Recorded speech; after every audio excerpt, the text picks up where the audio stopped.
నమస్కారం. Suspense sentiment లో ఒక ఓరలో ఇమడవు అని సినీ ప్రాథమిక సూత్రం. ఈ ఫార్ములాని ఆశ్రయించి ఆసక్తికరమైన వెబ్ సిరీస్ తీస్తున్నారు డైరెక్టర్లు.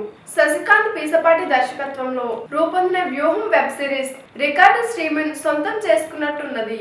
8 ఎపిసోడ్స్ గా తయారైన వ్యూహం కథలోకి వెళ్తే ఐపీఎస్ అధికారి అర్జున్ కొత్తగా వీధుల్లో చేరతాడు. ఆయన తల్లి ఐపీఎస్ గా సేవలు అందిస్తూ ఉంటది.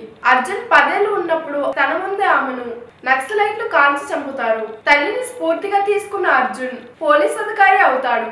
ఇదిలా ఉండగా మైకల్ జెసికా భార్యాభర్తలు గర్భిణిగా ఉన్న మెస్సికాను చెకప్ కోసం హాస్పిటల్ కి తీసుకువెళ్తూ ఉండగా ఒక కారు వారిని ఢీకొడుతుంది. ఇద్దరికి తీవ్ర గాయాలవుతాయి. జెసికా గర్భం కోల్పోతుంది. పోలీసులు కూడా ఈ కేసును హిట్ అండ్ రన్ కేసుగా తేల్చేస్తారు. అయితే మైకల్ మాత్రం దీనికి అస్సలు ఒప్పుకోడు. అర్జున్ ను కూడా కలుస్తాడు. ప్రమాదం జరగడానికి ముందుగా కూడా వరుసగా ఎవరో 3 సార్లు తమను ఆటకాయించాడని చెప్తాడు. ఇది మామూలు హిట్ అండ్ రన్ కేసు కాదని, దీని వెనుక ఏదో కుట్రకోణం ఉందని గ్రహిస్తాడు. ఆమె హత్యకు యాక్సిడెంట్ కేసుకు ఏదైనా సంబంధం ఉందా అని. ఇంతకీ మైకల్ టార్గెట్ చేసిన వాళ్ళెవరు, వాళ్ళ వెనుక ఎవరున్నారు, ఈ కేసును రామచంద్ర ఎలా పరిష్కరించబోతున్నాడని మిగిలిన కదా చూసారు కదా. ఈ వీడియో నచ్చితే లైక్ చేయండి, షేర్ చేయండి, సబ్స్క్రైబ్ చేయండి. నేను మీ శంకర్.